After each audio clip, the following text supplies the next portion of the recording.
was now in full swing.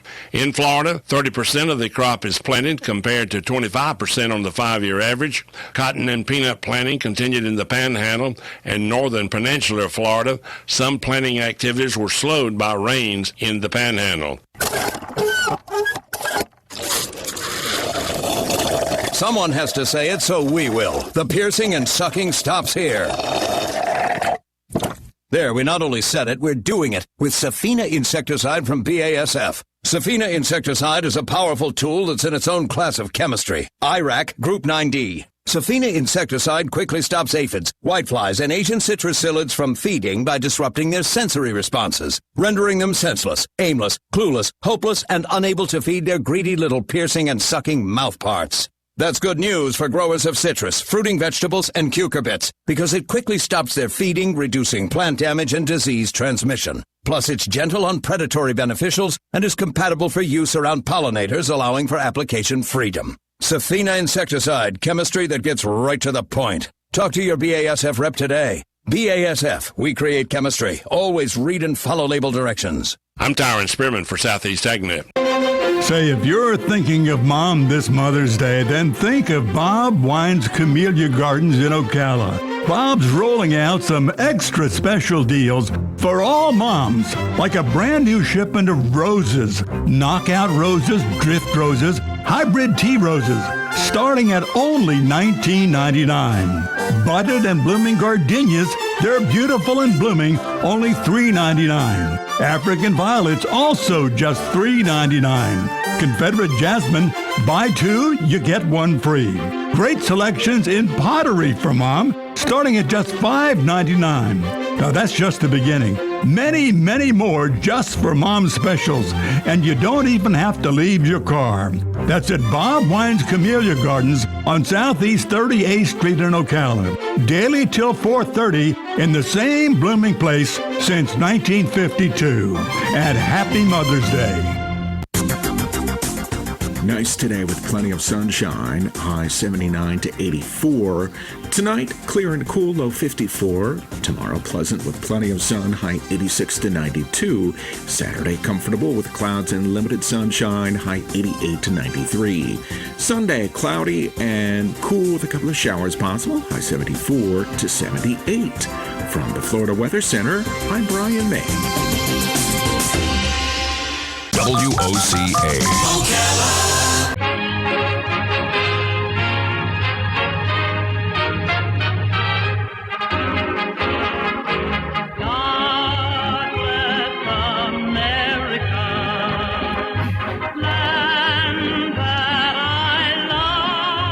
Listening to AM Ocala Live, WOCA, the Source 96.3 FM 1370 AM. As we are now 5 minutes past the 9 o'clock hour, it's time for Veterans News. And on the phone, we have Hank and Gary. Good morning, gentlemen. How you doing today?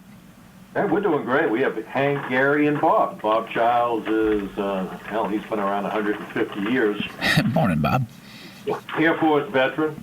And Bob was one of the founders, if not the founder, of the Veterans Park here in good old Ocala. We'll talk about that in a little bit. Unfortunately, and I wish we didn't, but we do have casualties, including a military casualty as well. We have the military casualty. Anyway, go ahead. Yeah. We're going to start with the fire casualties. We got Fire Captain Andrew DiMaggio of New Rochelle, New York Fire Department. His end of watch was May the 3rd. And we have Deputy Fire Chief Edward Soroka of the White Plains, New York Fire Department, and his end of watch was May the 1st. We have Captain Alan L. Balega of the Pago Pago American Samoan Fire Department in Samoa. His end of watch was April the 30th.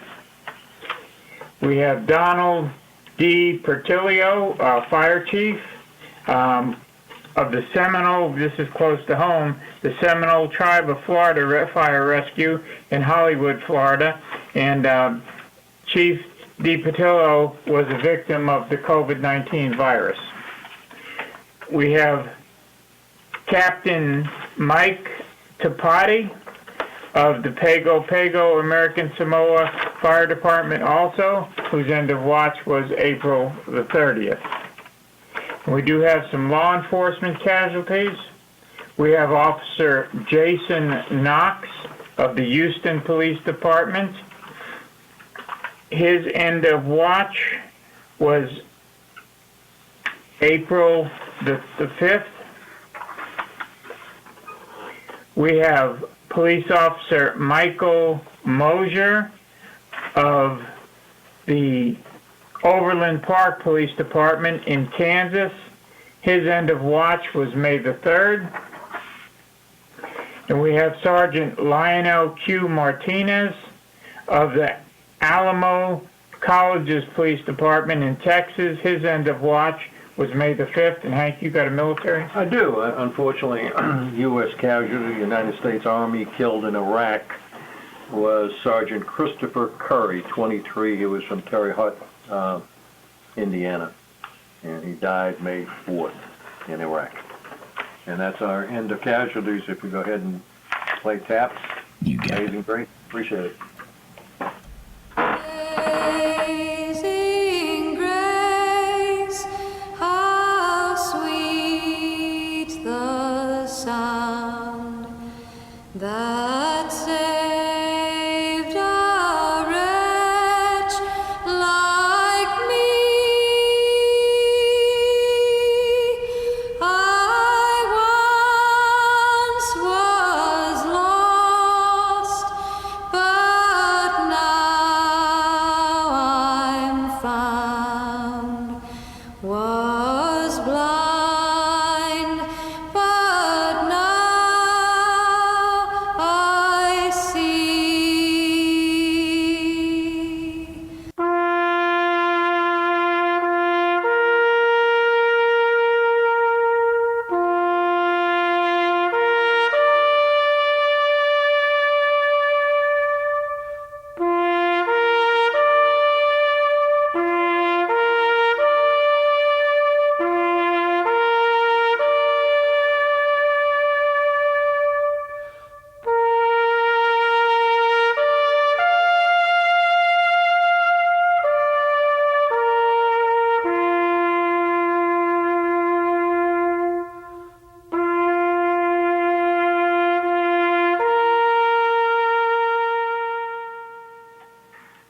Okay. Thank you, guys. Appreciate it. Gary, you got a couple of things you want to share with the folks this morning. Before you do, we're a small business, essentially a non-profit one, but so we were successful in getting our PPP money, which was, payroll protection plan.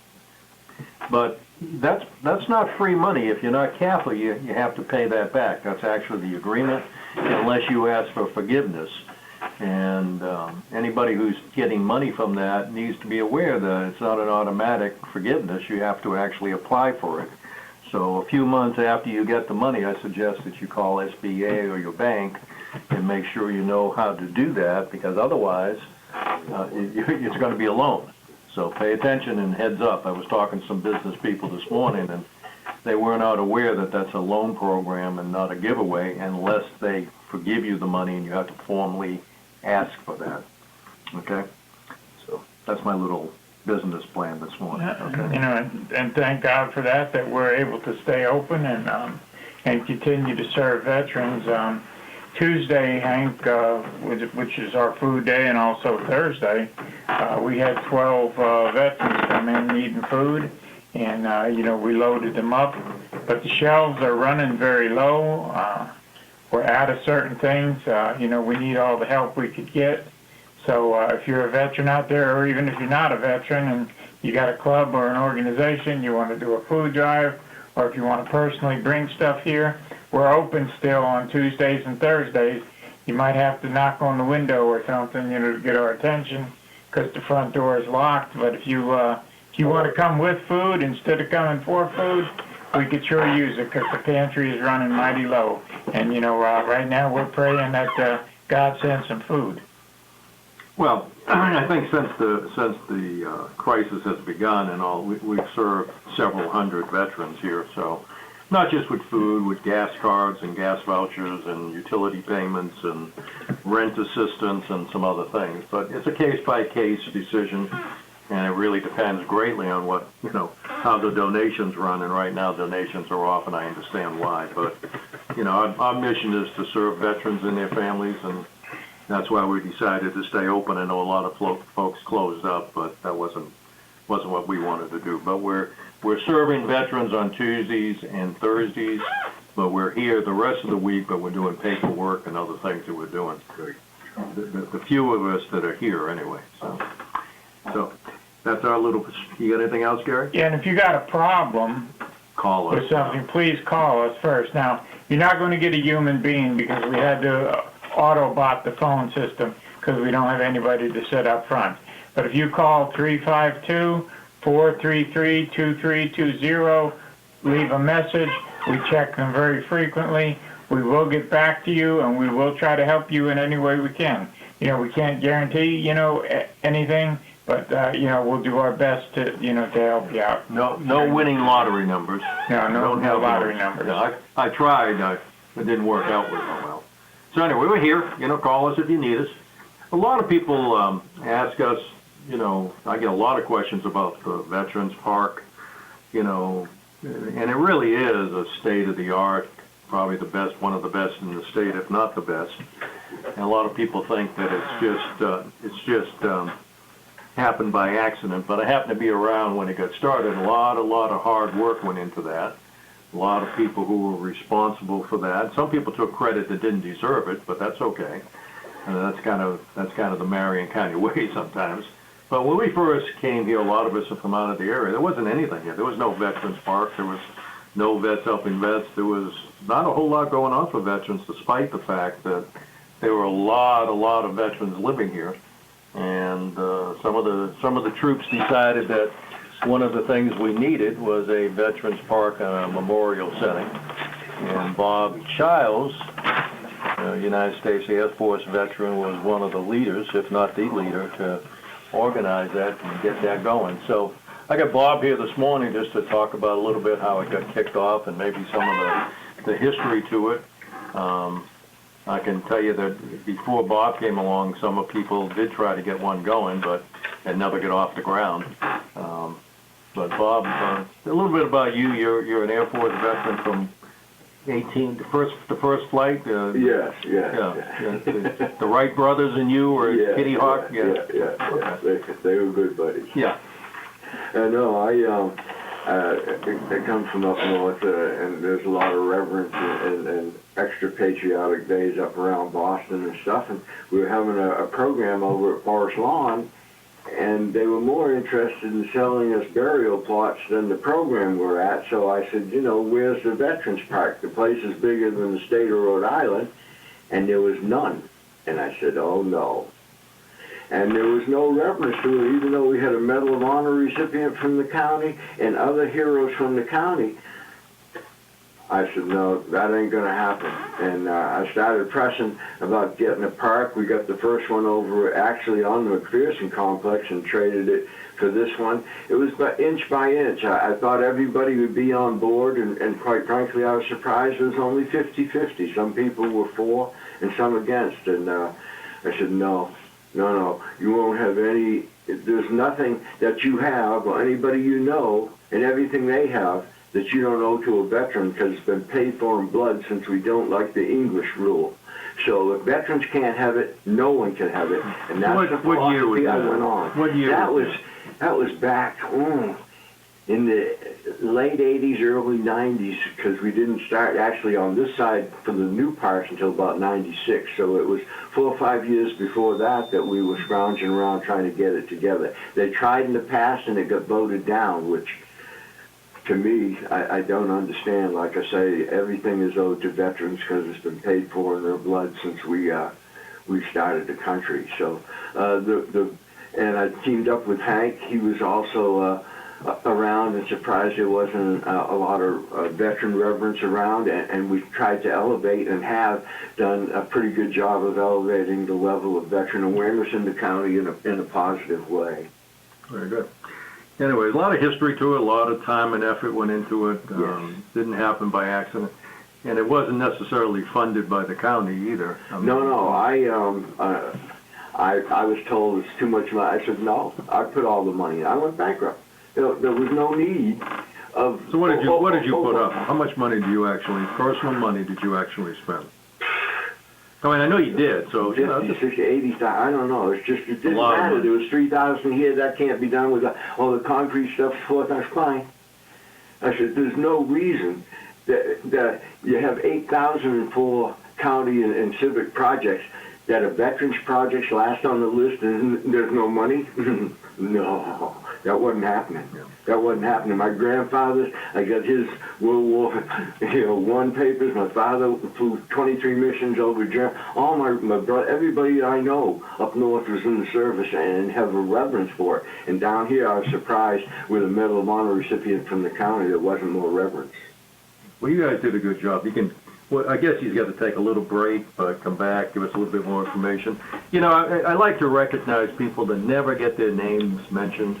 And there were some folks who I know put in 20, like Bob, not just their money, but 24/7. And sometimes they're forgotten heroes, forgotten people who did a lot of good for this county, and they ought to be remembered every once in a while.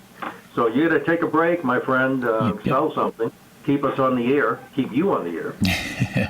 You got it, gentlemen. So WOCA Ocala, 96.3 FM, 1370 AM. We're going to take a short break, and then we'll return with Veterans News. We'll be back right after this.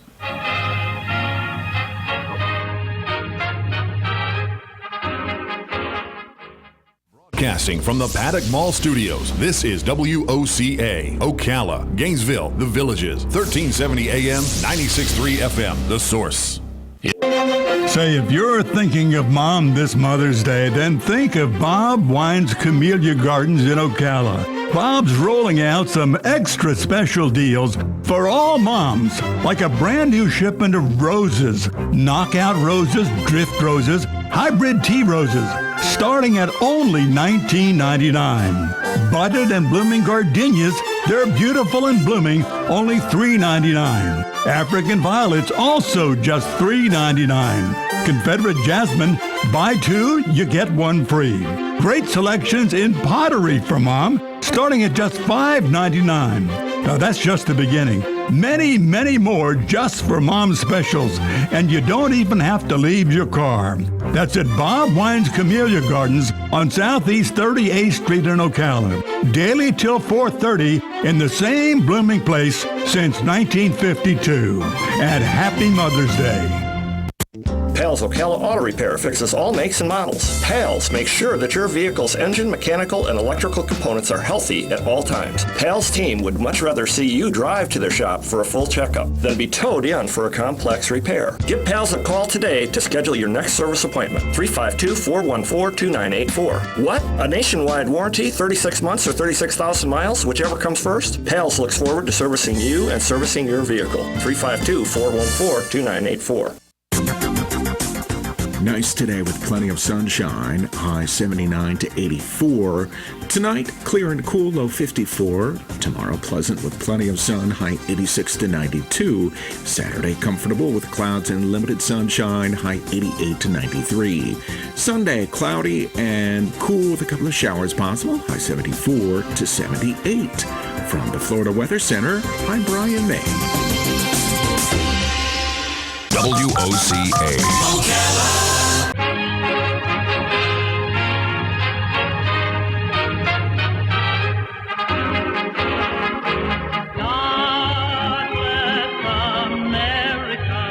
And we're back. You're listening to AM Ocala Live, WOCA The Source. More Veterans News with Hank and Gary. You guys are on. Yeah, we're back. We're just a little history of, because we get questions and really, it's a source of pride here in Marion County. That Veterans Memorial Park is really one of the best around, if not the best in the state of Florida. It's terrific, but a lot of hard work went into it. And again, Bob Childs and just some people that never get recognized, never get their name mentioned. Some of them are long gone. So again, it didn't happen by accident. Like a lot of things, it took a lot of hard work and effort and people who cared about honoring veterans and honoring this country. So Bob, you were there. You remember some of the folks that helped out. Just kind of take us down memory lane for a minute. There was several people, and we had to go before the county commission and everything. There was nothing easy and smooth about it. Lynn Good was instrumental in getting things rolling. Lynn, a retired general or colonel? Colonel. He was a retired colonel, and he helped out quite a bit. Jim Phillips. Recently just passed on. Navy chief just passed. He's been a steadfast supporter of the park and raising the level of veteran awareness. We've had support from any of the veterans in the county, even General Hofi come in and supported us and stuff. We've had Alex Kasavage, who was in charge of all the nurses in the Pacific and stuff here, and all long gone. Yes, I don't think any of them are still with us. They came and they were surprised on how no organization was left out, and I've been told guys have come from overseas saying there's no park anywhere like this, and it was just developed to recognize all veterans, not just a certain year or conflict or anything, all veterans throughout the history, and I think we've covered quite a bit. We left a few blank spaces on the wall, and unfortunately, they've been filled in with Iraq and other conflicts, and hopefully we'll be able to keep that as a reverence for all veterans. Now, the Veterans Park does take donations. Yes, yes. And I know there's a little bit of county money being funded for that. I don't know how much. Yes. But donations are sort of what makes it run. Well, it did in the beginning. I know the county does put some money to it, but yes, everything, in the start, and Larry, the bricklayer, laid 8 million bricks kind of free for us over there. There's a lot of work and effort by a lot of different veterans and people. Once they get rolling, they wanted to contribute and get it done. And come see it if you haven't. Yeah. It's worth the effort. Yeah, it is. It can be emotional too, because you walk around, you recognize some of the names and the battles or the history of this country and the price that was paid. So it kind of wakes you up a little bit. Gary had an excellent point talking about the. What was your comment a little while ago about the park? It seems like they didn't forget anybody. Every group is mentioned there. Every war, like Bob said. A friend of mine took a Jewish person to the park, and they had something for the Jewish war veterans of World War II. And it happened that this man, his father was a Jewish war veteran, and now he likes to go to the park, just to see that. And also, there's great events they hold there every year. On the patriotic holidays, we got a cannon, all kinds of good things. I think it's the greatest veterans park I've ever seen. Yeah, and then if people want to know the schedule for that, they really need to get with Jeffrey Askew's office. You got Jeffrey's number? Yes, 352-671-8422. And, Jeffrey does a great job over there coordinating everything, and, he works very hard, to get these events off, and, like I said, we're blessed to have a park like that. And thank you, Bob, for all you did, and those other people that I never met that did all this stuff. Yeah, there was I wasn't as involved in it as they were. There was a legion of young men and women who really poured their heart and their money and their soul into getting that park going, and we kind of take it for granted, and there's a Memorial Day celebration coming up in remembrance. We do multiple ceremonies over there. Jeffrey's office, and Jeffrey particularly coordinates it. The school, for years we wanted the school to be involved, and then finally they got very heavily involved and really made a big difference, because that's what the veterans wanted. They wanted not just to run it themselves, they wanted the students involved, so the students would learn the history of what being a veteran and being in the service really did for this country. So you can look at the monument, but when they were actively involved, which they are now, they learn a lot more. So it's done what these guys who started it wanted it to do, which was to educate, to honor, to remember. So it was, again, I didn't have the vision they had, I have to tell you, but they did an outstanding job, and sometimes we forget that it takes a lot of hard work and sacrifices to get things going or to fix things, just like the situation we're in now. we'll get through it, but not without some hard work and some suffering. And but we're in it together. We'll succeed. Gary, where else are we? Are we good? Everything else is fine. We need anything else besides you making a pitch for food? Yeah, much better. We could always use money. So if you want to write a check, it helps. 15 cents on every dollar only goes to administration. 85 cents, goes directly to veterans. So please help us if you can. Yeah, help us if I can. Let me a little last-minute little political comment. I don't normally say that. I used to say a lot more, but I find it odd that we're talking about releasing people from prison because of this virus, which, quite frankly, I don't quite understand and not in favor of. And we're locking people up for opening up their businesses. Now, that's insane. That's insanity. That judge in Texas is, I'm sure, is not the favorite guy in Texas right now for locking that lady up for opening her business. Because what did she say? She wanted to feed her family, and she was going to stay open. Well, good for her. We shouldn't be locking people up trying to make a living. All right, guys. Hey, listen, we're probably talking too long, Adam. So you stay safe, stay healthy. We got to roll. If you need help from us, 433-2320. Glad to help you out. And tell you every week, thank you for your service. God bless America, everybody. Absolutely. Thank you, gentlemen. Appreciate it. You guys have a great weekend and stay safe out there. Good, bud. You got it. You get $50,000 for that woman. Through the night with a light from above, from the mountain to the prairie, to the ocean wide before. God bless America, my home, sweet home. Easing coronavirus restrictions today. We're also seeing one of the first schools in the country to reopen. It's in Willow Creek, Montana. No one gets in without a temperature check. Lunchtime.